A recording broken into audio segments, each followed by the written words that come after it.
Hey losers, I'm Coral. Welcome to my channel. If you're joining me for the first time, you're about to get a little bit of a book haul. I am doing a thing right now called the Read What You Won't Challenge, which means you're reading books before you're buying books. And yes, that is true that I'm doing that. However, I did have a couple pre-orders come in.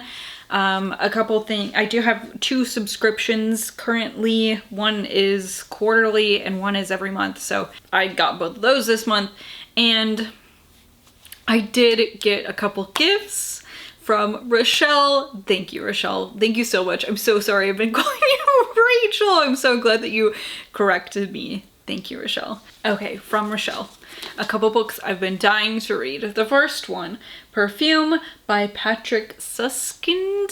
This is about a man in France who has like an exceptional sense of smell, and he gets into creating perfumes that are very strange. You also know that maybe he's a little bit of a creep. So it sounds, oh my god, just right up my alley. This is a really beautiful edition of it with a beautiful cover, beautiful end pages.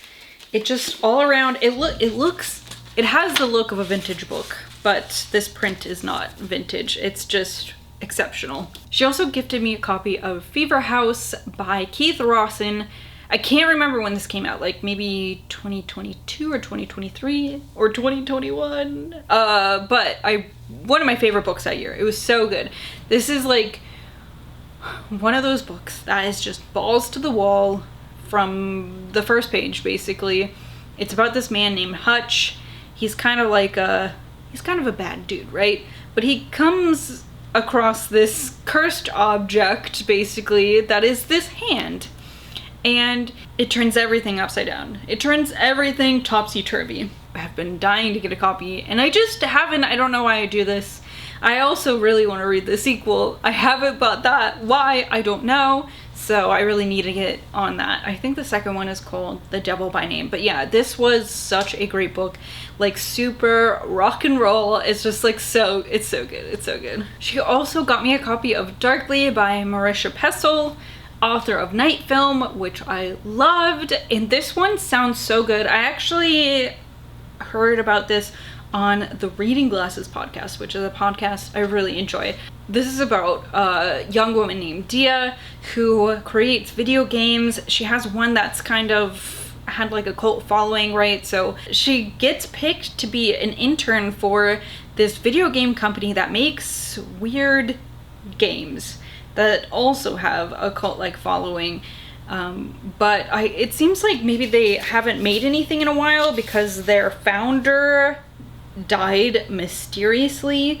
So now Dia and a couple other interns have to figure out what's going on or something. All I know is that I heard this was good. It's by Marisha Pessl. It has a weird mystery, video games, creepy stuff. I just kind of don't want to know more about that because I want to read it, and Rochelle said she really liked it. Finally, she gave me a copy of I Think I'm Alone Now by Ali C. This is one I've also been dying to read. I almost picked this up in April for Old School April, but I'm gonna put it now, since I have a copy of it.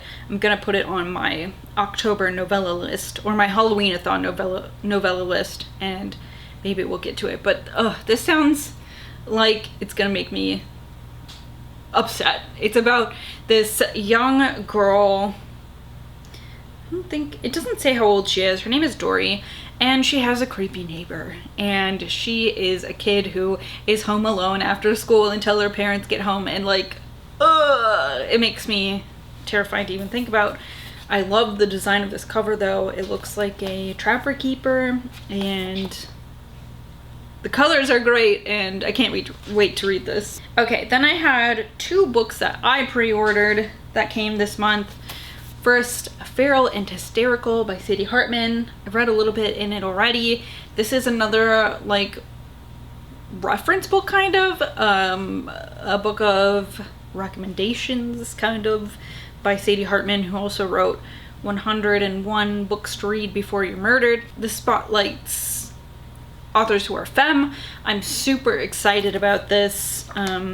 Yes,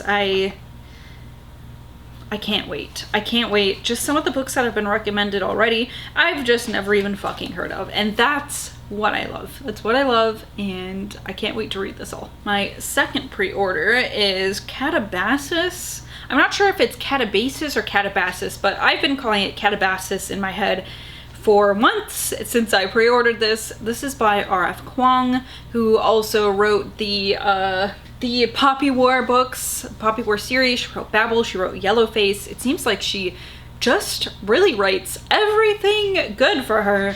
This is a book, and really all I know about it is that these students go into hell to rescue their professor or their professor's soul or something like that, and that's just about all I know about it. That's all I want to know about it. Just like maybe academia vibes. I mean, it seems like it, to me at least. This is a really beautiful edition. I think this is just what you get when you buy it now. I don't know. I don't know if there's an option for like unsprayed edges or anything like that. I think this is just what you get when you order it. Pages are very white. And then I did finally, oh my god, after months and months and months of waiting, I secured a spot on the Broken Binding fantasy sub. So I got my first book in the series that they're doing now. It's kind of interesting because they're republishing series that have already been out in this subscription at least. And they do like a duology or a trilogy or maybe a quadrilogy, I don't know. They do series though, and it's like you get one book from the series a month. And yeah, so if you're waiting to be a subscriber, you're on a wait list, but then you also have to wait until like the end of this series when they're starting to put out a new series. So anyway, this series for the next 3 months is the... Does this series itself have a name? I don't know, but maybe not. This is Black Sun by Rebecca Roanhorse. I read one of her books that was part of another series that came out before this. It's been years now, probably like 6-8 years since I read that. Wait, thing. Oh my god, you fat baby.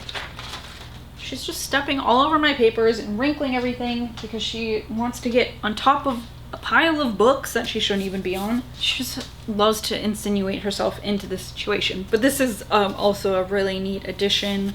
It's got this fucking beautiful cover. Beautiful end page artwork. Beautiful stamped hardcover.